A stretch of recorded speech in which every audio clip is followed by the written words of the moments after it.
Hello, this is Chris Menard. I've already covered a video on the round function in Excel. I've made a video on MROUND in Excel. They're actually the same video. There's the link there. They're also in the description down below. Feel free to subscribe to my YouTube channel. By request, someone says, can you do the round up function in Excel? And I'm like, sure, why not? So I have a list of numbers in column A. The round up function has two arguments. So here we go, equals round up. I'm going to round up A4, comma, how many digits do you want to round up? That's the second argument. I'm going to put in 0. So because we're using round up, 27 point whatever, 0 decimal should go to 28. And it did. I want to edit this real quick to show you this. Even if it was 27.00001, it's still going to be 28. Now if I lost the 1, now it should end up being 27. So it is working. Let me get back though to where we were. So that was 0 decimal places. So you can keep up with this. I am going to put the formulas that I'm using right here on the screen for you. That was round up 0 decimal places. Now let's take this next number and I'm going to round it up. How about 1 decimal place? So comma 1. Any number that's positive for the second argument, 1 place, 2 place, 3, is always to the right of the decimal. So I'm going to round this up 1 decimal place. So 27.13 should end up being 27.2. Perfect.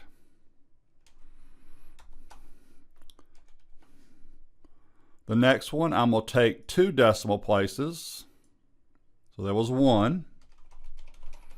Round up, comma, number of decimals, 2. So we should get 27.1. Anybody? It's going to stay as 13. I'm sorry.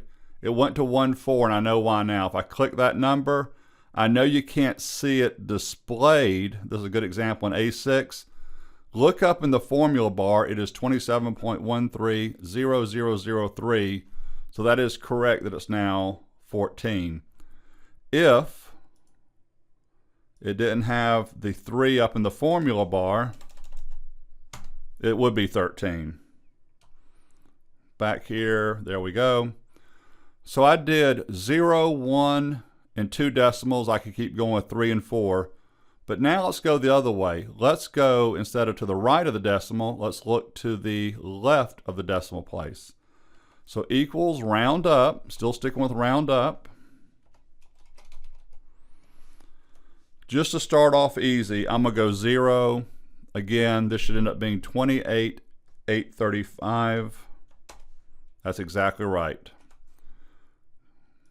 So we started with a 0. In cell B4, we're back to 0 again. But now let's go the other way, round up. I want to move to the left of the decimal place, so it's a negative. There's a -1 as my second argument.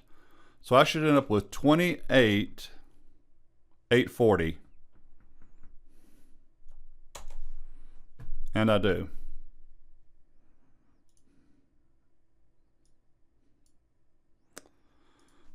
I'm going to take it 2 times this time, round up, comma, second argument is going to be -2. Anybody want to take a guess?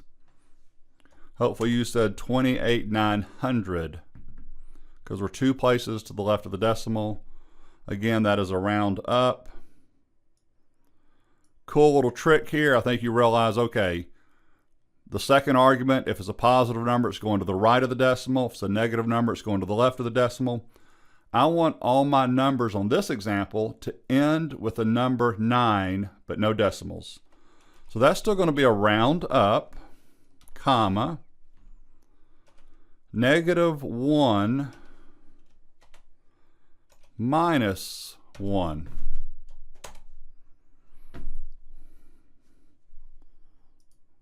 So I ended up, I would have had 28,840 with a -1, But then I put in -1, so 28,840 minus 1 is 28,839.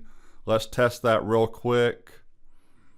$108 is 109, 107 is 109, 215 should be 219. It is working. So there, let me undo a couple times, get back to where we were. One last example someone asked me for. They said, Chris, can you make all the numbers end with 0.99? So I'm going to just take this number right here and redo this. We're going to still do a round up. I'm going to go 0 decimal places. Minus 0.01. I should get 27.99. And I do. That is how you make all your numbers end with 0.99. Let's try one more. 106.36 is 106.99. Let's do another number. It is working. I said end all the numbers with 0.99. There you go. Feel free to subscribe to my YouTube channel. So I've covered round and MROUND in another video. You can see the link or you can click it below. And I just did the round up function, which was a request from one of my YouTube subscribers. Thank you for your time. Have a wonderful weekend.